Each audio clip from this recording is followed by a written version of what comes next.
Hello friends, स्वागत है आप सभी का एग्जाम प्लेटफॉर्म में। तो आज हम लोग सीटेट जुलाई 2023 जिसमें हम लोग आज सीडीपी के टोटल 30 क्वेश्चन कवर करेंगे।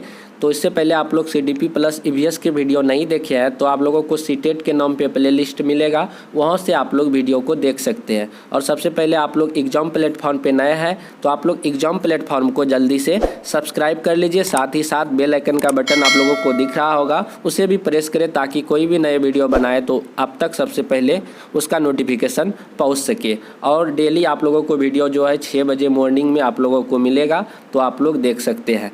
तो देखिए, पहला क्वेश्चन है, समकालीन विचारधाराओं के अनुसार बाल विकास की प्रक्रिया। तो समकालीन विचारधाराओं के अनुसार बाल विकास की प्रक्रिया कैसी प्रक्रिया है? तो ऑप्शन से आप लोग बताएंगे। सभी बच्चे के लिए एक समान है? क्या बाल विकास की जो प्रक्रिया सभी बच्चों के लिए एक समान है? एक समान नहीं होती है। बहुआयामी है क्योंकि बच्चे विभिन्न प्रकार के संदर्भों से पलते बढ़ते हैं। ये बहुत ही ज़्यादा सटीक है, क्योंकि विकास की जो प्रक्रिया होती है एक आयामी नहीं होती है, वह कैसा होता है? बहुआयामी होता है। तो इस तरह से आप लोग चारों ऑप्शन को पढ़ेंगे, बट समय बहुत अधिक लगता है, इसलिए हम लोग तो इस आंसर को लॉक करते हैं। तो आंसर आपका जो है सेकंड वाला बिल्कुल सटीक है, क्योंकि विकास की प्रक्रिया एक बहुआयामी है क्योंकि बच्चे जो है विभिन्न संदर्भों से पलते और बढ़ते हैं। चलिए उसके बाद अगला क्वेश्चन हम लोग देखते हैं। अगला क्वेश्चन है आपका, विकास डैश सिद्धांत बताता है कि गौमक कौशलों का विकास शरीर के मध्य से आरंभ होकर शरीर के सिरों की ओर बढ़ता है।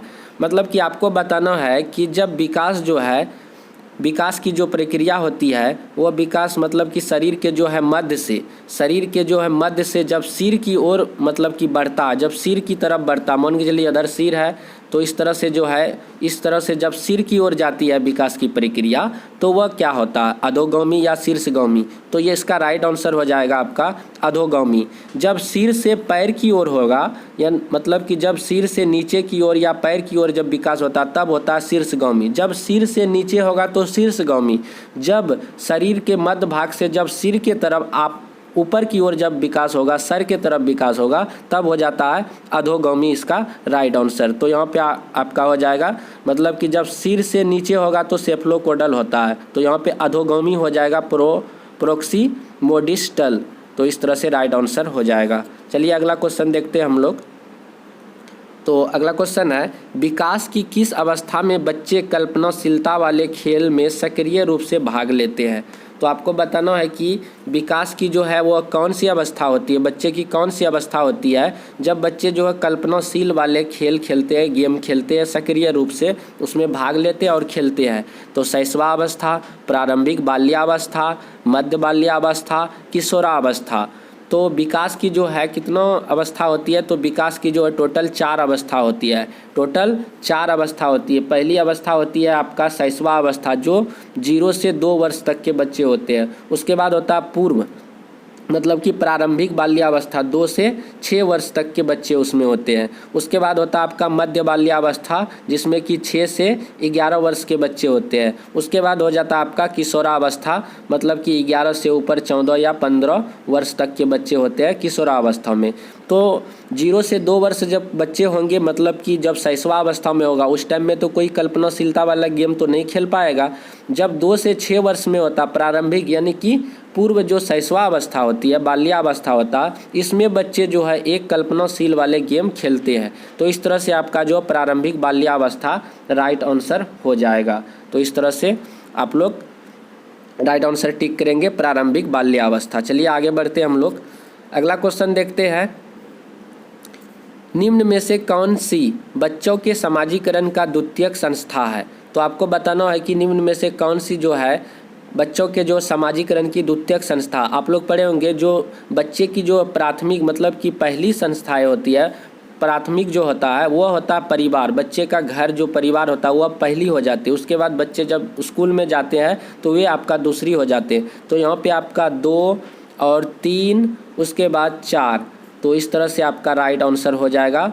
तो यहाँ पे जिसमें 1 रहेगा तो 1 वाला तो होगा नहीं, 1 वाला तो सारा में 1 1 कर दिया, तो यहाँ पे ऑप्शन कोई सटीक नहीं है। तो इसके अनुसार जो है 2 मीडिया हो जाएगा, धार्मिक संस्था हो जाएगा और विद्यालय हो जाएगा। परिवार जो है आपका पहली हो जाता है, इसीलिए यहाँ पे नहीं होगा। तो इस तरह से राइट आंसर हो जाएगा।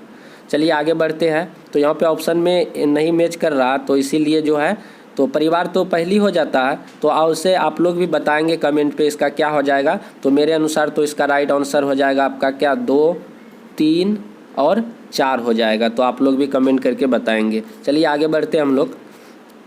अगला क्वेश्चन है आपका, रुचि को 3 पेंसिल दिखाई जाती है। वह देखती है कि पेंसिल ख से बड़ी है, पेंसिल को जो पेंसिल ख से बड़ी है और पेंसिल ख पेंसिल ग से बड़ी है। जब रुचि यह निष्कर्ष निकालती है कि क ग से बड़ी है, तो वह जीन पियाजे के संज्ञानात्मक विकास की विशेषता को दर्शाती है। तो इसमें बताना है कि यह जीन पियाजे की किस मतलब की विशेषता को बता रही है। क्रमबद्धता, संरक्षण, उसके बाद सकर्मक अनुमान, परिकल्पना आधारित निगमनात्मक तर्क। तो इसमें जो एक सकर्मक मतलब की जो है सकर्मक अनुमान जो है बच्चे क्या कर रहे हैं, लगा रहे हैं। तो इस तरह से ऑप्शन नंबर 3 जो है इसमें राइट आंसर हो जाएगा। तो अपना थॉट लगा रहे हैं और यह सकर्मक अनुमान है बच्चों का कि कौन किससे बड़ा है। तो इस तरह से इसका राइट आंसर हो जाएगा। चलिए उसके बाद आगे बढ़ते हैं हम लोग। अगला क्वेश्चन है आपका जीन पियाजे से जीन पियाजे के संज्ञानात्मक विकास। कभी कभी क्वेश्चन आता है कि संज्ञानात्मक विकास की अवधारणा किसने दिया, तो जीन पियाजे ने। तो जीन पियाजे के संज्ञानात्मक विकास के सिद्धांत के अनुसार मूर्त संक्रियात्मक चरणों में बालक निम्न में से क्या कर पाने की योग्य होता है, जैसे प्रतिवर्तन, परिकल्पना आधारित निगमनात्मक तार्किक चिंतन, अमूर्त चिंतन, प्रतिज्ञाप्ति चिंतन। तो आपको बताना है कि कौन सा होगा। तो इसमें राइट आंसर हो जाएगा आपका प्रतिवर्तन चिंतन जो है इसका राइट आंसर हो जाएगा।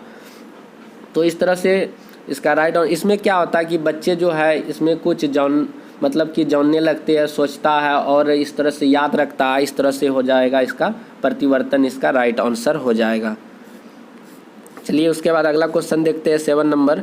तो इसमें है आपका क्वेश्चन, निम्नलिखित में से कौन सा चरण लॉरेंस कोहेलबर्ग द्वारा दिए गए नैतिक विकास के सिद्धांत में शामिल नहीं है। तो इसमें से कौन सा चरण जो है नैतिक विकास से संबंधित नहीं है।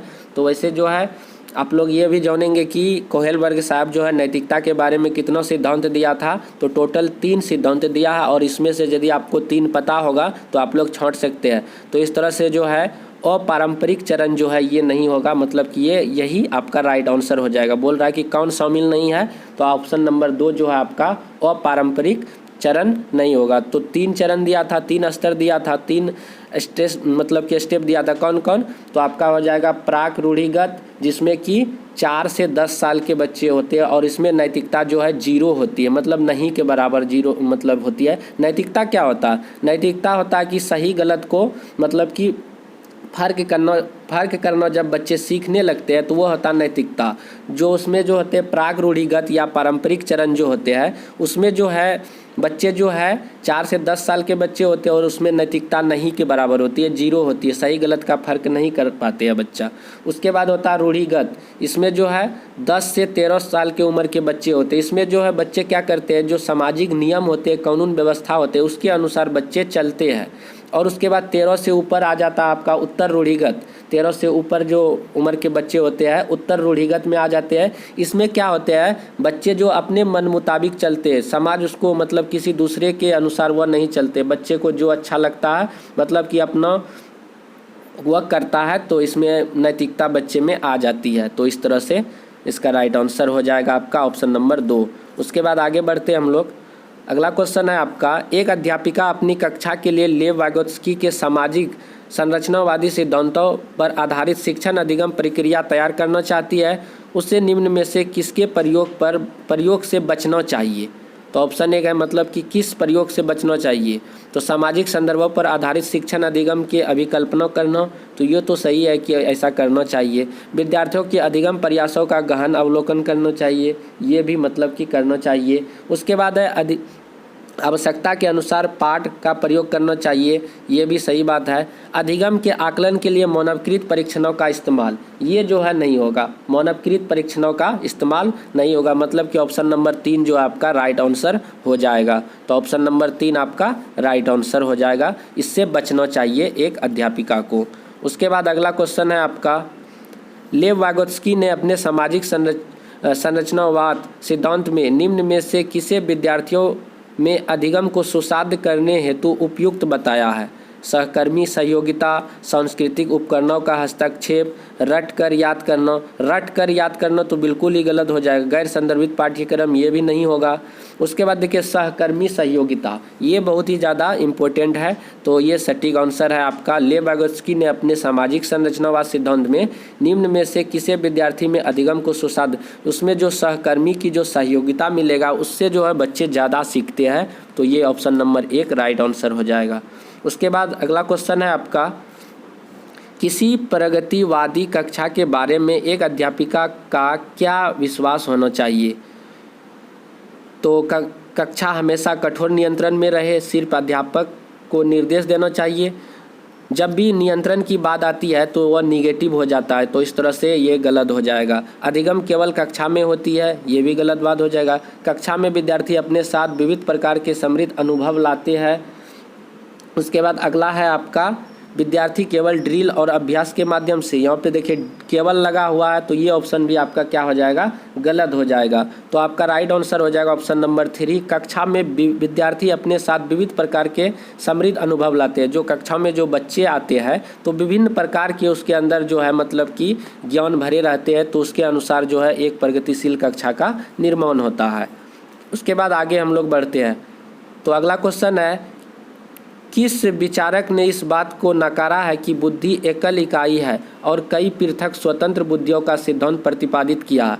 तो आपको बताना है कि मतलब कि बुद्धि जो होता है मतलब कि विभिन्न प्रकार के होते हैं, बहुआयामी होते हैं। तो किसने मतलब कि इस बात को नकार दिया कि बुद्धि एक प्रकार का नहीं होता है, एक बुद्धि नहीं होता, बुद्धि के बहु प्रकार होते हैं, बहुआयाम होते हैं, तो किसने कहा? तो आप डायरेक्ट मारेंगे कि हार्वर्ड गार्डनर साहब ने बहुबुद्धि का सिद्धांत दिया है और इसके अनुसार टोटल जो है 8 प्रकार के बुद्धि है और अभी जो है टोटल शायद 9 प्रकार के बुद्धि हो गए हैं। तो किसने नकारा है?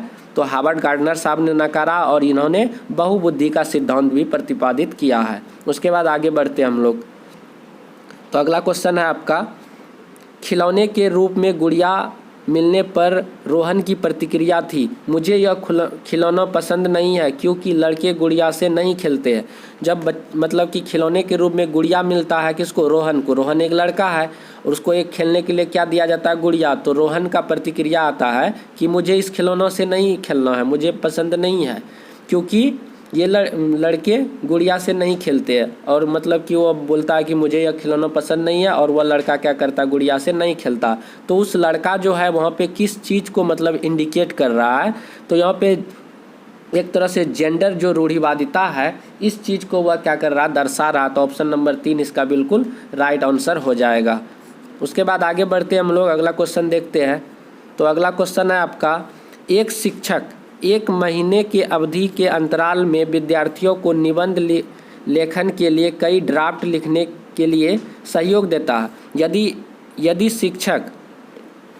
यह शिक्षक प्रत्येक विद्यार्थी के सभी ड्राफ्ट को ध्यान में रखता है और उन सभी ड्राफ्ट पर काम करने की प्रक्रिया भी मान्यता देता है, तो इस प्रकार के मूल्यांकन को क्या कहेंगे? तो आप लोग इस प्रकार के मूल्यांकन को क्या कहेंगे? योगात्मक मूल्यांकन, उसके बाद है मानव संदर्भित, रचनात्मक, मानवकृत। तो इसका राइट आंसर हो जाएगा आपका रचनात्मक। मतलब कि रचनात्मक मूल्यांकन, इस प्रकार के मूल्यांकन को आप लोग बोलेंगे रचनात्मक, यानी कि फॉर्मेटिव। तो उसमें एक निबंध लिखने के लिए देता है और उसको जो है बार बार मतलब कि सहयोग भी करता है, तो इस तरह का यह हो जाएगा एक रचनात्मक कार्य बच्चे से खुद से करवा रहा है। तो उसके बाद है अगला क्वेश्चन आपका, एक बहुभाषीय कक्षा में शिक्षक को, मतलब कि बहुभाषीय कक्षा मतलब हो गया कि जहाँ पे विभिन्न भाषी के बच्चे कक्षा में आते हैं, तो वहाँ पे शिक्षक को क्या करना चाहिए? तो आपका ऑप्शन है, वार्तालाप के लिए मातृभाषा के उपयोग को निरुत्साहित करना चाहिए, मतलब कि बातचीत करने के लिए मातृभाषा का जो उपयोग करता है उसे मतलब कि नहीं, मतलब कि मना करना चाहिए, ये गलत हो जाएगा। ज़्यादातर विद्यार्थियों द्वारा बोली जा रही प्रमुख भाषा को स्वीकार करना चाहिए। तो ये मतलब कि ऑप्शन पढ़ने पे लग रहा है कि थोड़ा सा सटीक जा रहा है। उसके बाद अगला ऑप्शन पढ़ते हैं हम लोग। अगला ऑप्शन है आपका भाषाओं के विविधता के बारे में जागरूकता लानी चाहिए और विद्यार्थियों को पसंद अनुसार भाषा के इस्तेमाल में अनुमति देना चाहिए। उसके बाद एक लक्ष्यांश भाषा जैसे अंग्रेजी को छोड़कर अन्य भाषाओं का उपयोग की उपेक्षा करनी चाहिए, अंग्रेजी को छोड़कर, तो इस तरह से ये भी गलत हो जाएगा।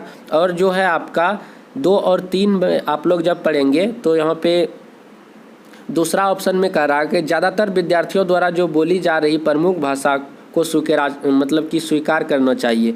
ज़्यादातर बच्चे जो भाषा को बोल रहे क्या उसी को सिर्फ स्वीकार करना चाहिए, जो कम भाषा बोलने वाले बच्चों की संख्या है उसको नहीं स्वीकारना। इस तरह से ये ऑप्शन आपका गलत हो रहा है।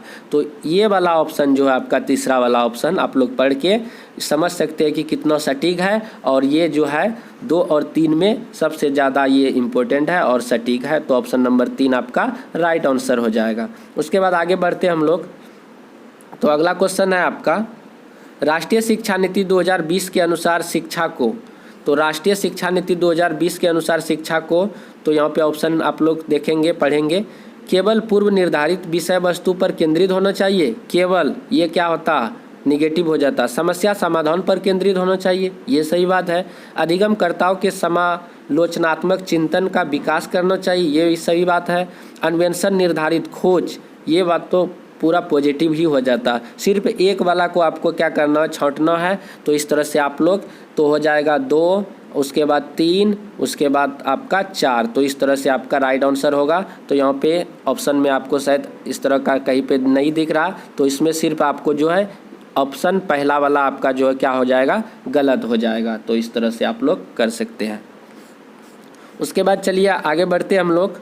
अगला क्वेश्चन है आपका पाठ्यक्रम को जल्दी पूरा करने के लिए एक शिक्षिका हमेशा अपनी पसंद के ही कुछ बच्चों से उत्तर पूछ लेती है। शिक्षिका द्वारा किया गया यह कार्य, मतलब कि पाठ्यक्रम जल्दी पूरा करने के लिए शिक्षिका क्या करती है, हमेशा जो उसके पसंद के जो बच्चे होते हैं या अच्छे बच्चे जो क्लास में होते हैं वर्ग कक्ष में, उसी से सिर्फ वह क्या करेगा, क्वेश्चन पूछ लेगा और अपना काम खत्म कर लेगा। तो इसका क्या मतलब हुआ, पाठ्यक्रम पूरा करने हेतु न्यायोचित है। उसके बाद अगला ऑप्शन है यह दर्शाता है कि शिक्षिका में अपनी कक्षा के श्रेष्ठ बच्चों को पहचानने का अच्छा कौशल है।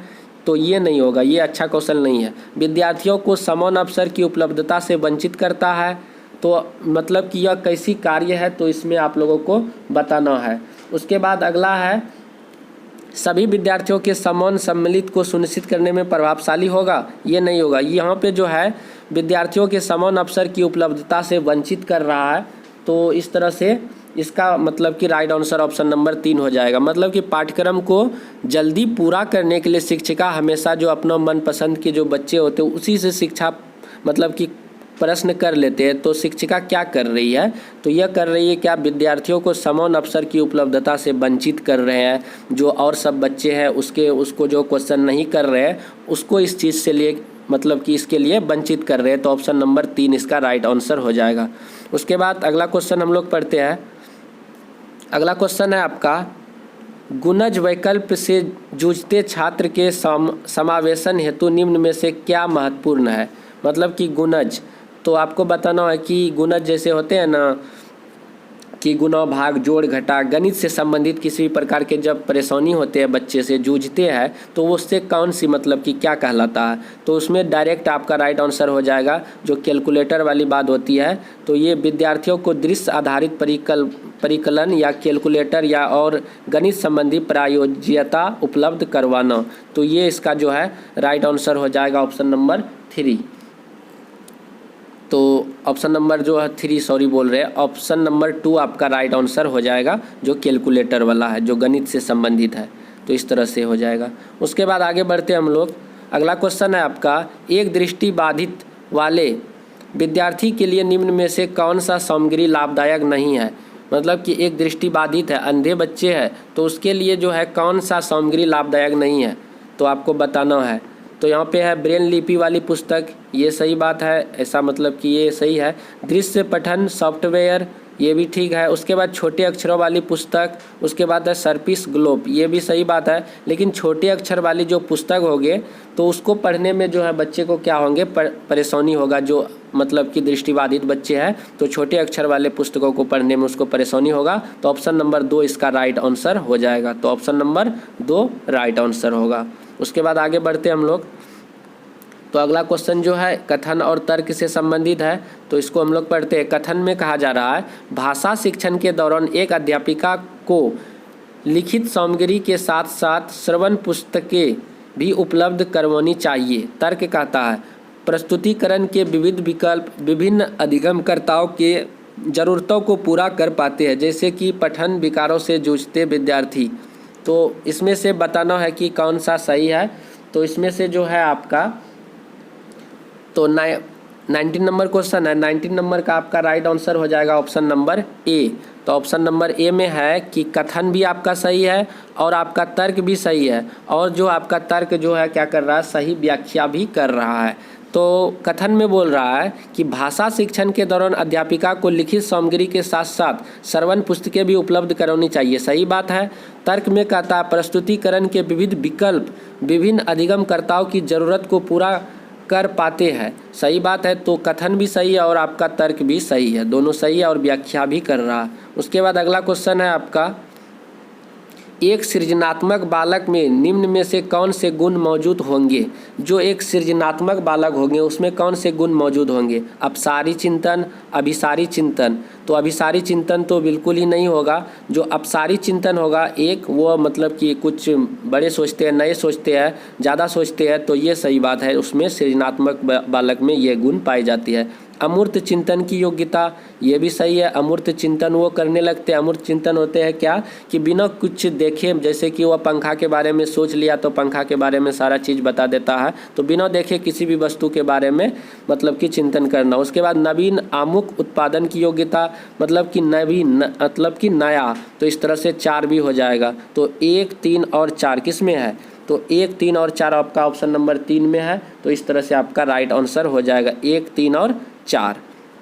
उसके बाद आगे बढ़ते हम लोग। अगला क्वेश्चन है आपका फिर कथन निष्कर्ष से, कथन और कारण से है। कथन में है कक्षा के मूल्यांकन के लिए शिक्षिका को विविध विधियों का प्रयोग करनी चाहिए। बिल्कुल सही बात है। कक्षा के मूल्यांकन के लिए शिक्षिका को क्या करना चाहिए, विविध प्रकार के सामग्रियों का उपयोग करना चाहिए। उसके बाद है कारण में कर एक कक्षा में बच्चे सफलता और असफलता को केवल पेपर पेंसिल के द्वारा सही और पूर्ण रूप से निर्धारित किया जा सकता है, मतलब कि नहीं निर्धारित किया जा सकता, पूर्ण रूप से नहीं। ये भी बात सही है। मतलब कि कक्षाओं के मूल्यांकन के लिए जो शिक्षक है उनको जो विभिन्न प्रकार के सामग्रियों का उपयोग करना चाहिए। कहने के मतलब आपका कथन जो है सही है। तर्क में कहता है कि जो एक सफलता और असफलता को जो है केवल पेपर पेंसिल से आप निर्धारित नहीं कर सकते, ये भी बात सही है। मतलब कि दोनों सही है और जो है आपका कारण सही व्याख्या कर रही है। तो ऑप्शन नंबर ए इसका बिल्कुल राइट आंसर हो जाएगा। उसके बाद अगला क्वेश्चन है आपका किसी संप्रदाय को पढ़ाने के लिए एक अध्यापिका विभिन्न उदाहरण प्रस्तुत करती है और उसके बाद विद्यार्थियों को उन उदाहरणों द्वारा एकत्रित जानकारी के आधार पर नियम निर्धारित करने को कहती है। इस क्रिया में अध्यापिका किस अभिगम का इस्तेमाल कर रही है, निगमनात्मक, आगमनात्मक या अनुकरणात्मक या प्रतिस्पर्धात्मक। तो आपको बताना पहले मतलब कि क्या कर रहे हैं, तो उसको जो है उदाहरण बता देते हैं। उदाहरण पहले बताते हैं, उसके बाद क्या नियम की ओर ले चलते हैं। तो पहले उदाहरण, तो उसके बाद नियम। तो आगमनात्मक इसका राइट आंसर हो जाएगा। ऑप्शन नंबर 2 इसका राइट आंसर हो जाएगा। यदि पहले नियम बताएंगे तो हो जाएगा नियम तो निगमनात्मक, पहले उदाहरण तब नियम तो आगमनात्मक। तो एक को याद रखेंगे, पहले यदि नियम बताएगा बाद में उदाहरण तो हो जाएगा निगमनात्मक, पहले उदाहरण तब नियम तो आपका हो जाएगा आगमनात्मक। तो इस तरह से आप लोग याद कर सकते। तो अगला क्वेश्चन है कक्षा नियमन में विद्यार्थी की सहकारिता हेतु एक अध्यापक को क्या करना चाहिए। तो ऑप्शन 1 है स्वयं ही कठोर और अटल नियमों का निर्धारण करना चाहिए, ये गलत हो जाएगा। विद्यार्थियों के दुर्व्यवहार के बारे में अभिभावकों से बार बार शिकायत करनी चाहिए, ये भी गलत हो जाएगा। उसके बाद है मापदंडों का पालन न करने पर विद्यार्थियों की भर्ती करनी चाहिए, ये भी गलत बात हो जाएगा। मापदंड और नियमों को स्थापित करते समय विद्यार्थियों की सहभागिता, ये जो है सही बात है। तो कक्षा नियमन में विद्यार्थियों की सहकारिता हेतु एक अध्यापक को क्या करना चाहिए, तो मापदंडों और नियमों को स्थापित करते समय विद्यार्थियों की सहभागिता होनी चाहिए, ये राइट आंसर हो जाएगा। उसके बाद आगे बढ़ते हैं। तो अगला क्वेश्चन है आपका, वह विकल्प चुनिए जो उन संदर्भों का सही चुनाव करता है जिनमें बच्चों के लिए अधिगम हो पाता है, जैसे खेल कूद, घर, कक्षा कक्ष। तो इन तीनों जगह पे होता है, मतलब कि बच्चों का जो अधिगम, जो बच्चे जो सीखते हैं तो खेल कूद से भी सीखते हैं, घर में भी सीखते हैं, कक्षा कक्ष में भी सीखते हैं। तो 1 2 3 यानी कि तीनों इसका राइट आंसर हो जाएगा। उसके बाद अगला देखते हैं हम लोग। अगला क्वेश्चन है आपका, निम्नलिखित में से कौन सी तकनीक छात्रों में समस्या समाधान कौशलों के विकास हेतु प्रभावशाली नहीं है। निम्नलिखित में से कौन सा तकनीक छात्रों के समस्या समाधान कौशलों के विकास के लिए प्रभावशाली नहीं है। तो इसमें आपको बताना, जैसे ऑप्शन 1 में है आपका, मुद्दों पर चर्चा को सुसाध्य करना और छात्रों की चर्चा में भाग लेने के लिए प्रोत्साहित करना, ये सही बात है। उसके बाद है आपका, समस्या को हल करने के लिए छात्रों के विचार मंथन एवं विचार उत्पन्न करने के लिए प्रोत्साहित करना, ये भी सही है। समस्या का समाधान खोजने के लिए छात्रों को विविध प्रकार की शिक्षण सामग्री प्रदान करना, ऐसा करना चाहिए, सही बात है। हर समस्या के लिए एक जैसी पूर्व निर्धारित चरण दर चरण प्रक्रिया इस्तेमाल करना चाहिए, ये गलत बात है। मतलब कि यही आपका राइट आंसर होगा। कहता है कि नहीं पूछ रहा तो नहीं का नहीं में जवाब मिलता है। तो हर समस्या के लिए, समस्या किसी भी प्रकार का हो क्या, उसमें जो है सेम मतलब कि फंडा यूज करना चाहिए, सेम प्रोसेस यूज करना चाहिए, ये बात यहाँ पे बोल रहा। तो ऐसा नहीं करना चाहिए। अब अलग अलग समस्या है, उसे हल करने के लिए अलग अलग प्रकार के हम लोग जो है उसके लिए हल क्या करेंगे, ढूंढेंगे, अलग अलग तरह से उसको हम लोग सॉल्व करेंगे। लेकिन इसमें क्या कह रहा है कि समस्या कोई भी हो, हर समस्या को जो पूर्व निर्धारित जो चरण है, स्टेप है, उसी तरह से हम लोग इस्तेमाल करके आगे बढ़ेंगे। तो ये गलत हो जाएगा। मतलब कि आपका ऑप्शन नंबर 4 राइट आंसर है। चलिए आगे बढ़ते हम लोग। अगला क्वेश्चन है आपका, निम्न में से कौन सा एक संरचनावादी कक्षा का अभिलक्षण है। निम्न में से कौन सा जो है आपका एक संरचनावादी कक्षा का अभिलक्षण है, तो आपको बताना है। तो यहाँ पे अधिगम प्रक्रिया में अधिगमकर्ता निष्क्रिय होते हैं। अधिगमकर्ता क्या निष्क्रिय होते हैं? बिल्कुल ही निष्क्रिय नहीं होते हैं। उसके बाद आगे है, पाठ्यपुस्तक को यंत्रवत याद करने पर अत्यधिक महत्व दिया जाता है, रटने पर महत्व दिया जाता है, ये नहीं, गलत हो जाएगा। कक्षा में बच्चों को प्रश्न पूछने के लिए प्रोत्साहित नहीं किया जाता, ये भी गलत बात है। कक्षा कक्ष में बच्चों के पिछले अनुभवों का उपयोग नए ज्ञान की रचना के लिए किया जाता है, ये सही बात है। तो ऑप्शन नंबर 4 आपका राइट आंसर हो जाएगा। कक्षा कक्ष में बच्चों के लिए पिछले अनुभवों का, जो पिछला उन्होंने ज्ञान अर्जित किया है, उस अनुभवों का उपयोग कर जो नए ज्ञान की रचना किया जाता है, ये ज़्यादा इम्पोर्टेंट है। ऑप्शन नंबर 4 राइट आंसर होगा। उसके बाद अगला क्वेश्चन है आपका, निम्न में से कौन सी विचारधारा बच्चों के अधिगम में अवरोधक है। निम्न में से कौन सी विचारधारा बच्चों के अधिगम में अवरोधक है। जैसे त्रुटियों अधिगम की एक प्रक्रिया का हिस्सा, ये तो बात सही है। उसके बाद अधिगमकर्ताओं के लिए त्रुटियों करना एक लज्जाजनक कार्य है, ये बात जो है मतलब कि क्वेश्चन के अनुसार सही ऑप्शन आपका है कि निम्न में से जो है कौन सी विचारधारा बच्चों के अधिगम के लिए अवरोधक है। मतलब कि बच्चा जो सीखते हैं उसमें जो गलती करते हैं तो उससे उस गलती को जो है प्रोत्साहन करना देना चाहिए कि चलो इस बार मतलब कि ये कोई बात नहीं है, गलती होते रहता है, तो इस तरह से उसको बोलना चाहिए। ऐसा नहीं कि गलती कर लिया तो बच्चे में जो एक शर्म की बात आ जाए, लज्जा की बात आ जाए, ये नहीं होना चाहिए। क्योंकि गलती करने से बच्चे क्या होते हैं, सीखते हैं। तो अधिगम की मतलब कि जो क्रिया होती है उसमें गलती करना को एक जो है पॉजिटिव बात माना गया है। तो बच्चे गलती करेंगे तभी तो सीखेंगे। तो लेकिन यदि वह लज्जाजनक कार्य है तो ये क्या हो जाता है, एक अवरोधक हो जाता है, बाधा उत्पन्न कर देती है। तो राइट आंसर आपका हो जाएगा 2। उसके बाद जैसे और सब ऑप्शन में आप लोग यदि पढ़ेंगे तो त्रुटियों अधिगमकर्ताओं के संकल्पनात्मक समझ में अंतराल में जानकारी देती, सही बात है। अधिगमकर्ताओं को डांट के भय के बिना त्रुटि करने का मौका मिलना चाहिए, ये भी बात सही है। तो आपका जो ऑप्शन नंबर 2 जो है बिल्कुल राइट आंसर है, लज्जाजनक कार्य। उसके बाद अगला क्वेश्चन हम लोग देखते हैं। अगला आपका, निम्न में से कौन सा बाह्य अभिप्रेरणा का एक उदाहरण है। दो निम्न में से आपको बताना है कि कौन सा एक जो है बाह्य प्रेरण का उदाहरण है। अपने अधिगम को दृढ़ करने के लिए शोध करते समय अमन विभिन्न प्रकार की सहायता लेता है, विभिन्न स्रोतों का सहायता लेता है। सही बात है। नगद इनाम पाने हेतु रेयन एक परियोजना के लिए विभिन्न स्रोतों को खोज करता है। देखिए बाह्य प्रेरणा का उदाहरण है, मतलब कि क्या करता है कि रेयन जो है नगद इनाम पाने के लिए, प्राइज पाने के लिए वो एक परियोजना के लिए विभिन्न स्रोतों का खोज करता है कि यहाँ से वहाँ से, मतलब किसी तरह से हमको इस काम को करना है तो हमें प्राइज मिलेगा। मतलब कि